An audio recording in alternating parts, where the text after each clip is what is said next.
for those overly flattering words.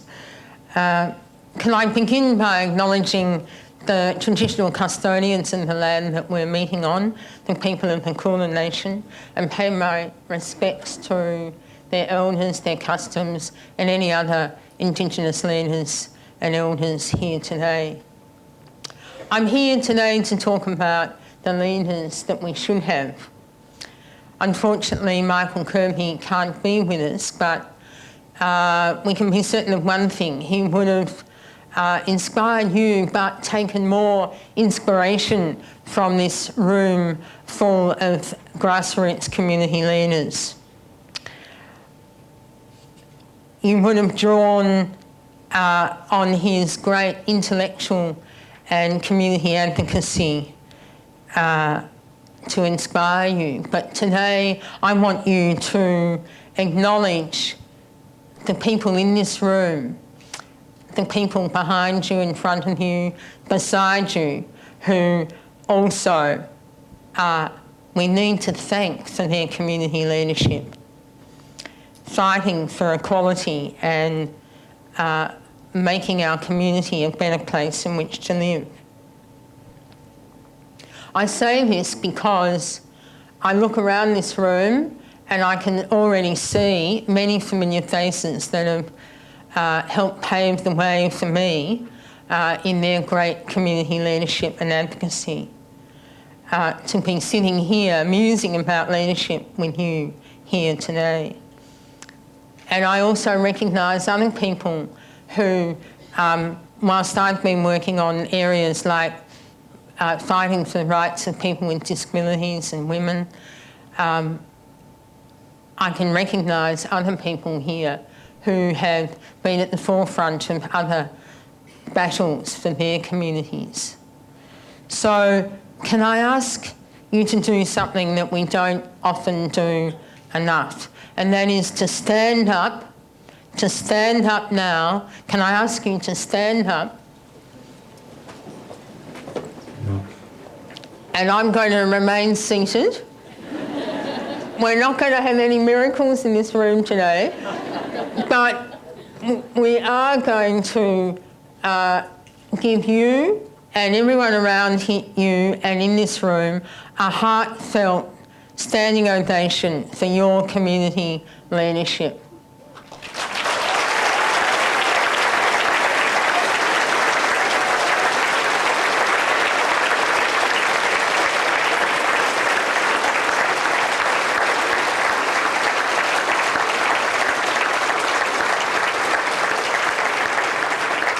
Thank you, thank you.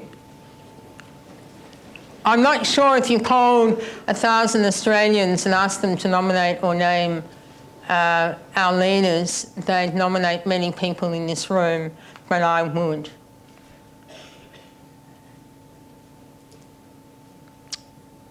In thinking about today's talk, I wondered about how strange it was that someone like me, a woman sitting in a wheelchair, should be talking to you about leadership. Shouldn't it be John F. Kennedy or John Winston Howard, I thought to myself.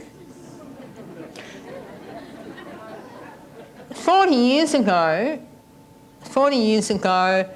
I would never have been asked to speak about leadership. The person that would have been asked would have probably been a member of the Melbourne Club, male, wealthy, upper class, heterosexual.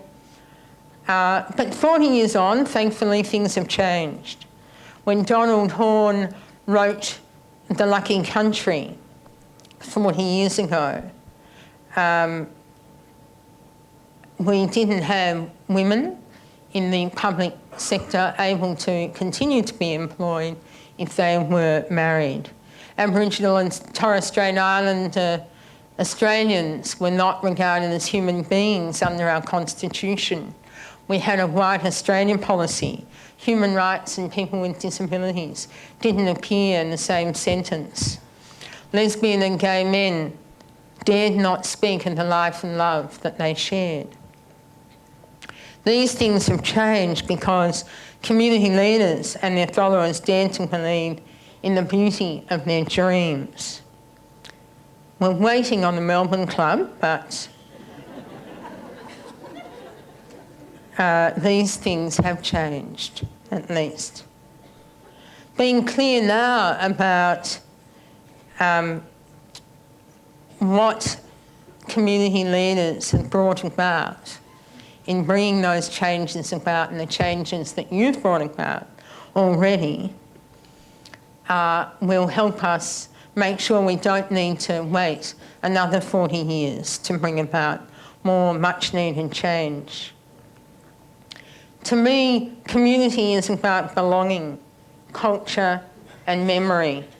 So today I want all of us in this room to celebrate some people who've provided leadership in shaping who our community believes belongs and considers belongs, what our culture is, and help us see what community leadership is.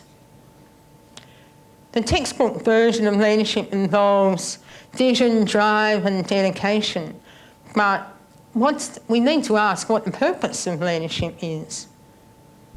Community leaders also need the gifts of the Wizard of Oz.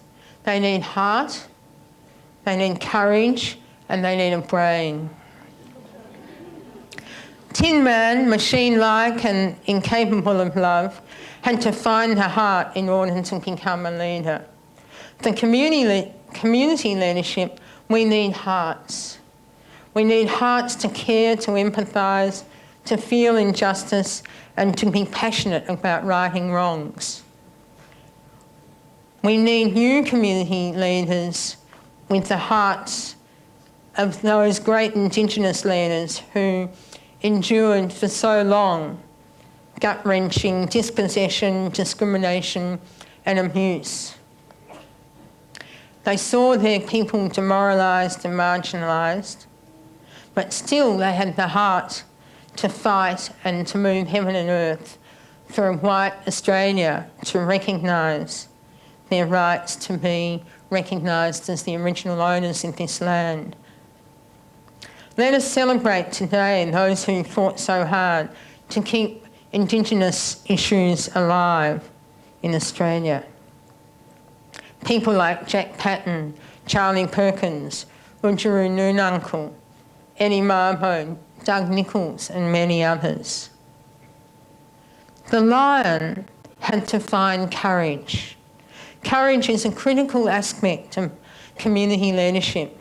We need now more than ever the courage shown by Walter Lippmann, Jim Gobbo and Petro Georgiou in the struggle to recognise the worth of multiculturalism and to debunk the Anglo-centric stereotypes that Australia held.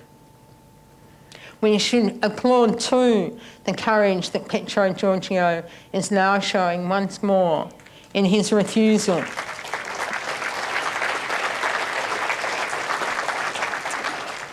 to allow the issue of refugees to be swept under the carpet yet again.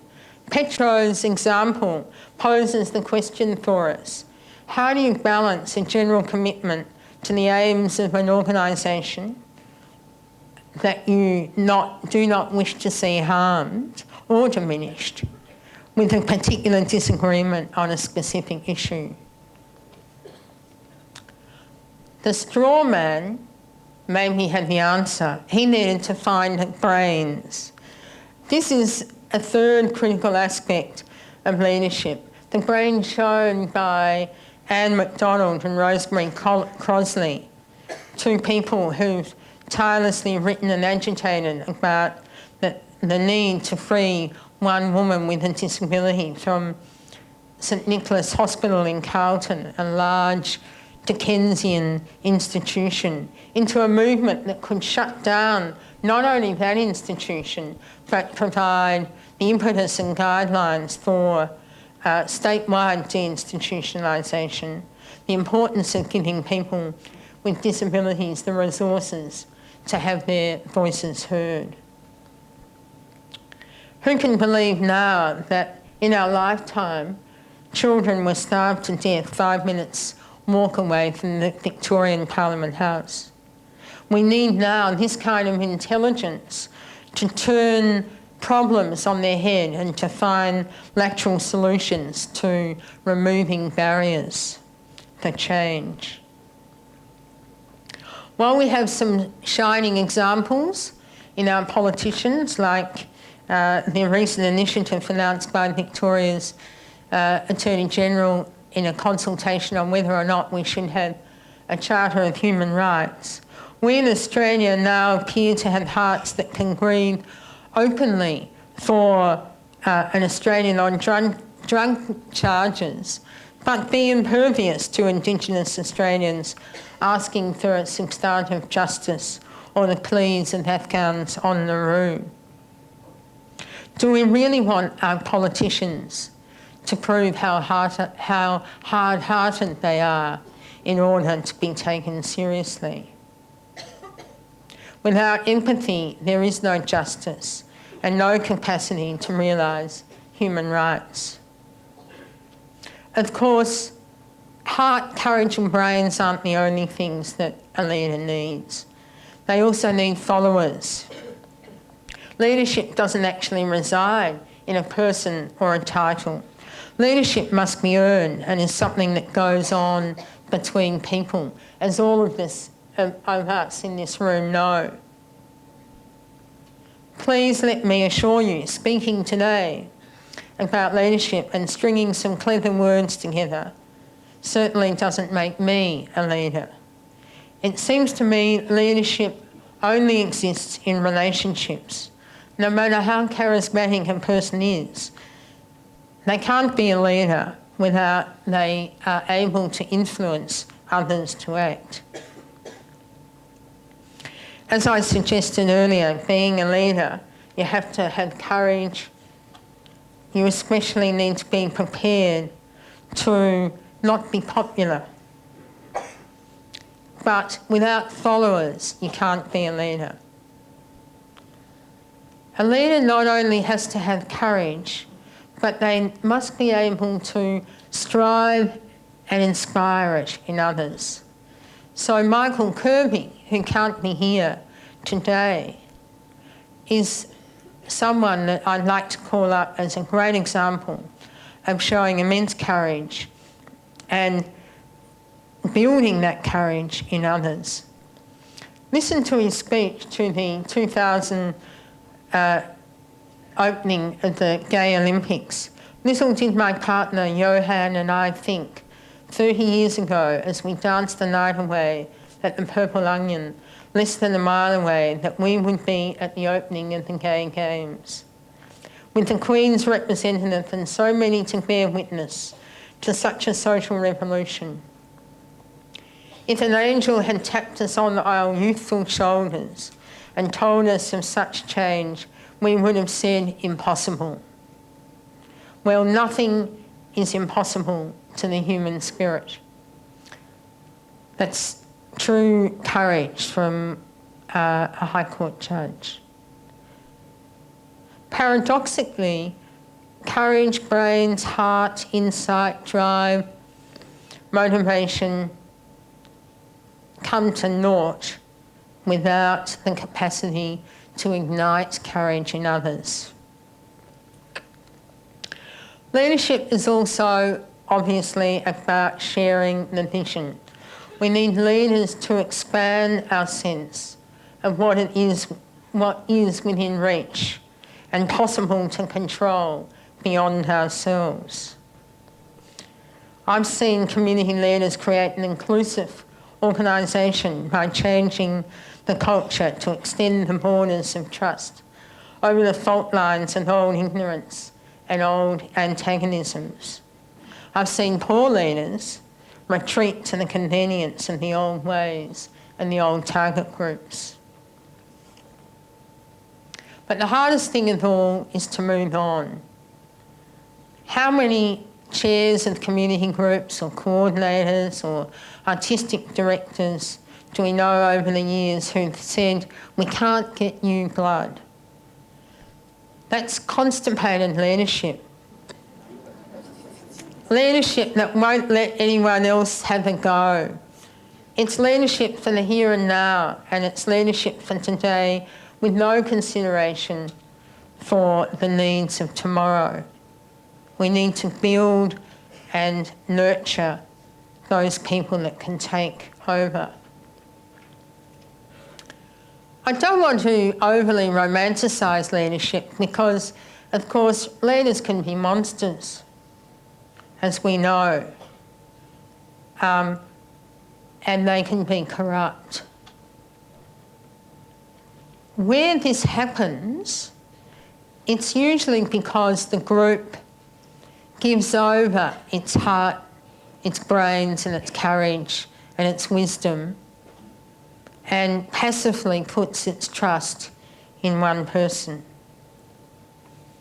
We know that for communities to be in control and for communities to truly work, that can't happen.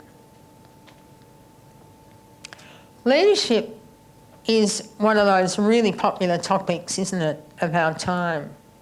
In fact, I'm told that our community's website has over 140 leadership courses on it. The word leadership, though, doesn't actually denote of itself values. And it appears that leadership courses are focusing a bit more on skills than they are on values. Values doesn't really appear much in course outlines to draw out qualities of empathy, tolerance, sensitivity and kindness. I'm not aware that they talk much about the courage to stand against the tide, the heart to stick up for fairness and justice, and few talk about the brains to be risk-taking, to find new solutions. We can't allow leadership to be a value-free vacuum. We need to regard community leaders standing up for communities, for human rights and social justice with respect and not with suspicion. The reason that you in this room are here and pushing new ideas and working out how you can achieve your actions that you've identified is that because you believe in change. And whilst you see a lack, injustice, a need, when you look in a glass darkly at night, you see a way of groping forward. Great leadership in community ensures that community members are part of the solution rather than having a solution imposed on them. This requires leadership to show genuine respect for others and to be truly inclusive and valuing of others. Where has leadership led to a place where people can say they belong?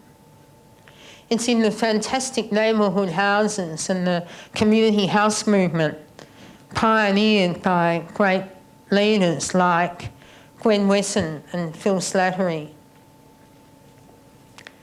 These leaders and others like them showed brains, courage and hearts to create a model that we now have where people are really included in their community. They started off with a focus on women being able to acquire new skills in their community when they were going at home and had no job opportunities or training opportunities. But now they're truly places where all people, regardless of background, disability, ethnicity or race, can be included. Whilst many people have contributed to this, many people have exercised their leadership, we should acknowledge those like Phil and Gwen in setting up this fantastic movement in Australia. So let's honour some more of our community leaders, and I think about the fantastic leadership shown in the 70s by people in the disability rights movement, recognised in fact by Rhonda Galbally in her book Just Passions.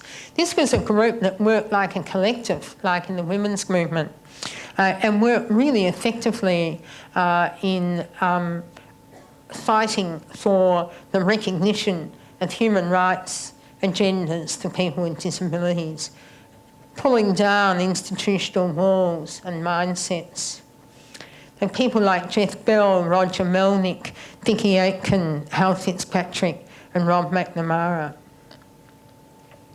A second example of heart and courage and brains is the leadership in setting up the self-help movement in Australia and putting it on the map.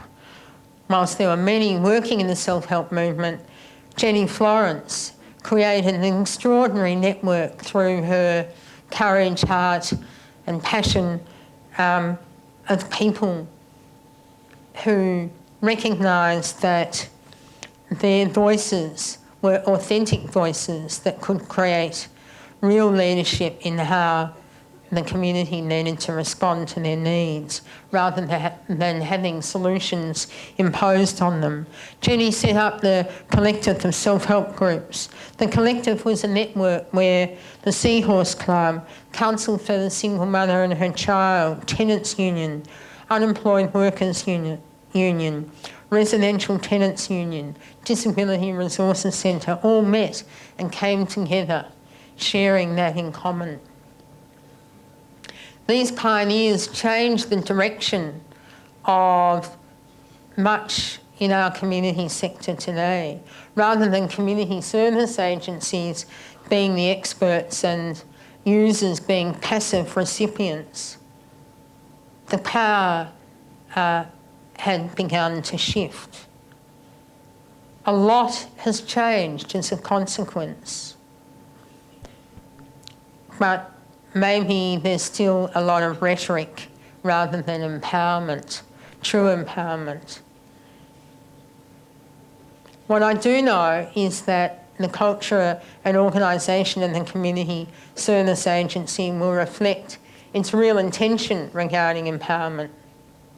How many consumers are on the boards of most community service agencies that you think of? If consumers aren't on boards, how do the service agencies know that they're an empowering service, what it looks like, what it feels like? How many disadvantaged Australians, take Indigenous Australians or people with disabilities, are employed by these agencies? Have they developed, are you developing positive discrimination employment strategies? Do you know a community agency that is? This would really be a tangible empowerment strategy, putting your money where your rhetoric and empowerment really is.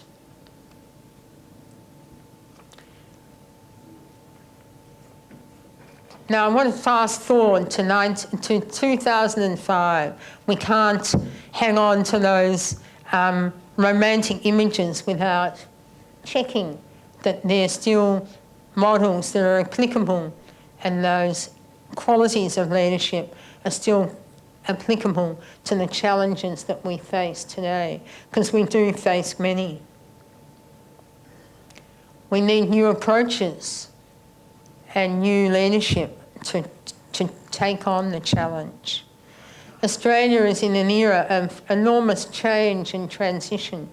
Australians, or at least white Australians, live longer, get richer, move to cities, have smaller families, live further from their work, and interestingly, working over 220 hours a year or 5 weeks more than the OECD average. Church, family, gender roles and the nation state are all inextricably changed by these changes and transitions. Fewer Australians go to church than ever before. Fewer belong to political parties. Fewer belong to unions. More live alone. More work for money and work many more hours. All this diminishes communities as well as provoke anxiety. There are things that we know need changing. Leadership needs to tackle some of these challenges. In Indigenous affairs, each community we know is now required to negotiate its own workplace agreement with the department, trading a curfew for a petrol pump. Who could blame anybody for losing heart? In multiculturalism, the old stereotypes of the threat from Asia have been re-embodied in new forms, but the old bigotry has flared again. In disability rights, we have reached a stage where there are now rights for those who have the resources to contest them, but where the principles of inclusion and autonomy for all struggle for recognition. In the film The Wizard of Oz, you may remember the wizard sidesteps the difficulties of bringing about brains, courage and heart. All three are paid off in false coin. We can't let that happen to us. So now, more than ever, we need leaders with courage to lead from the front, being first out in the trenches to attract the flack for the others who are to follow. We need leaders who show by their attitudes and actions how everyone else should behave. We need leaders with the heart to take on unswerving commitment to keep people going through the darkest times. On the other hand, we do not need leaders who allow the bright, unswerving, immaculate vision that they have to blind them to the oncoming train.